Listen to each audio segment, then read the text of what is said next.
Sino nga ba si Coco Martin? Si Coco Martin, o Rodel Luis Nacianceno sa tunay na pangalan, ay isang kilalang aktor, producer, at direktor sa industriya ng pelikula at telebisyon sa Pilipinas. Ipinanganak siya noong ika-1 ng Nobyembre taong 1981 sa Novaliches, Quezon City. Nagsimula si Coco sa industriya ng showbiz bilang isang independent film actor, at unang nakilala sa ilalim ng pangalang, Coco Martin, sa mundo ng pelikula.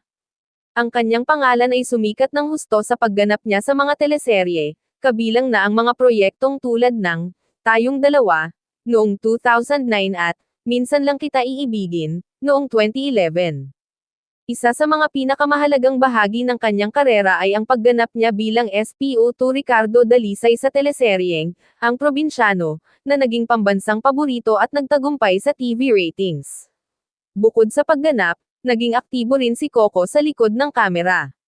Itinatag niya ang sariling film production company na tinatawag na Coco Martin Productions, kung saan naging bahagi siya sa produksyon at paglikha ng iba't ibang proyekto. Si Coco Martin ay kilala sa kanyang versatility bilang aktor, kahusayan sa pagganap, at kontribusyon sa industriya ng pelikula at telebisyon sa Pilipinas. Isa siya sa mga nangungunang artista sa bansa, at ang kanyang pangalan ay naging synonymous na sa matagumpay na karera sa showbiz.